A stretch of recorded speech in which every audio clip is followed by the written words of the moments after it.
According to the National Coalition Against Domestic Violence, 20 people are physically abused by a partner every minute in the U.S. Every minute.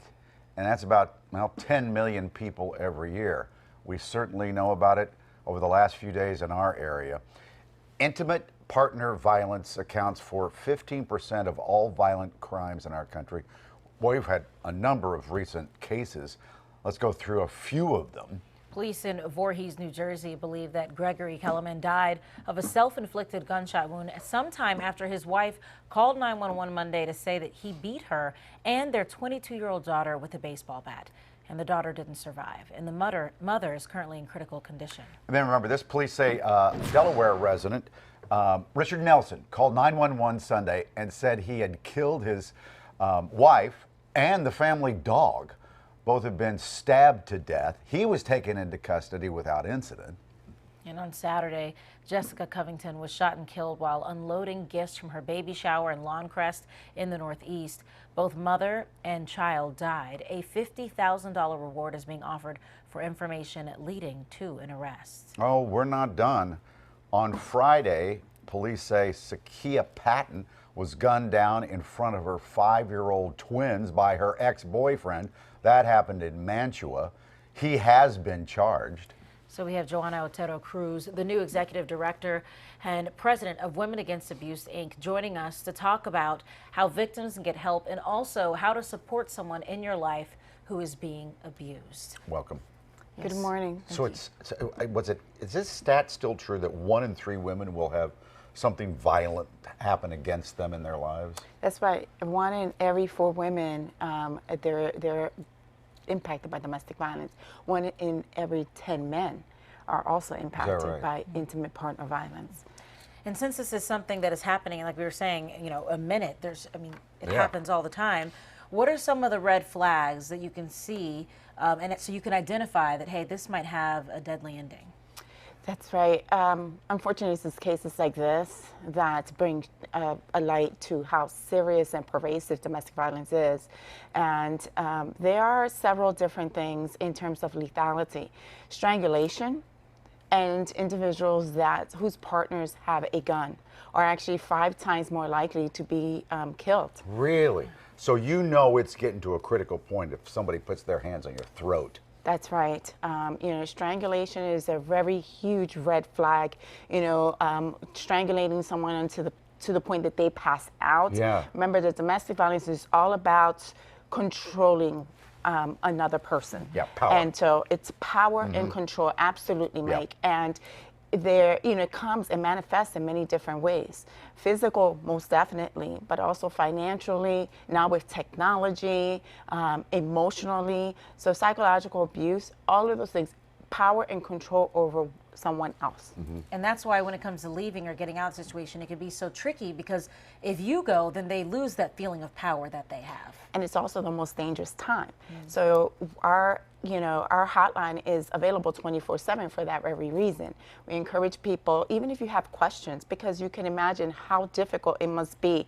But, calling our hotline 24/7, even during the holidays, is extremely, it's available. The holiday. Yes. Don't things get worse around holiday time? Yes. A lot of times what we see is right after the holidays, our calls to the hotline or calls to services spike up. Why is that?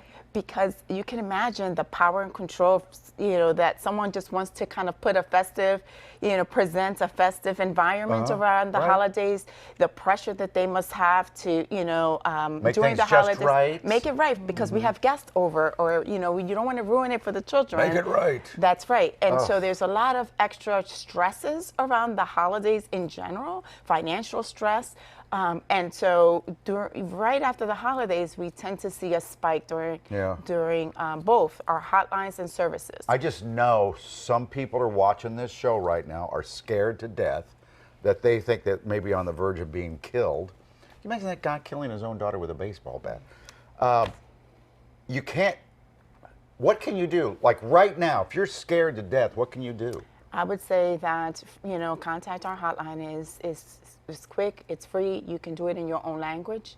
So, call the 1-866 723-3014 is the hotline.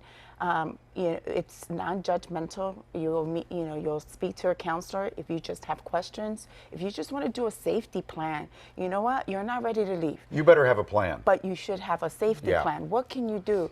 Talk to someone who can help you while stay safe in your own place. And if you know of someone, don't be judgmental. Don't tell them this is what you need to do.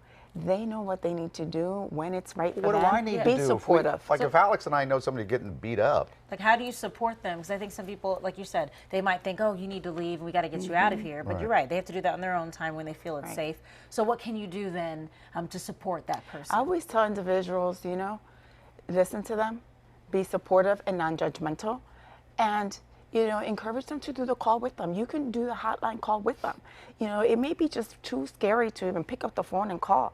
But, if Mike says, come on, let's do that call together and see, what steps you can take, it can manifest into a whole different, a trajectory of steps. Yeah. If you're on the phone and like this guy may walk in, are there words you can say that, what is that thing now? You're in trouble and you put your... Yeah, it was on TikTok where someone was saying if you put your words in a certain way, or your hand in a certain way, then it signifies to people that, hey, I'm in trouble, but I can't, voice that at this moment. Well, with safety planning, there's a lot of those things that are incorporated, so that your neighbors may know or trusted people may know if there's some, so it's important to talk to someone.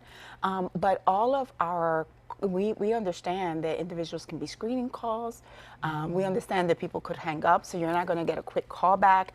So there's measures that are taken, and again, we really respond to where the person is, depending on what they have. The first thing we assess for is are you in a safe place to have this conversation? Yeah.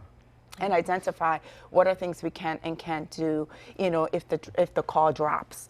And so those things are extremely important that a trained domestic violence counselor can walk somebody through before even getting into in-deep conversations. And it's 24 hours, right? It is 24 hours, so it includes the holiday, includes Christmas, New Year's, and most definitely Thanksgiving. Very important days of the year, too. Thanks for the work you do. Yes, Thank you for having us. Such important work. And we'll come right back.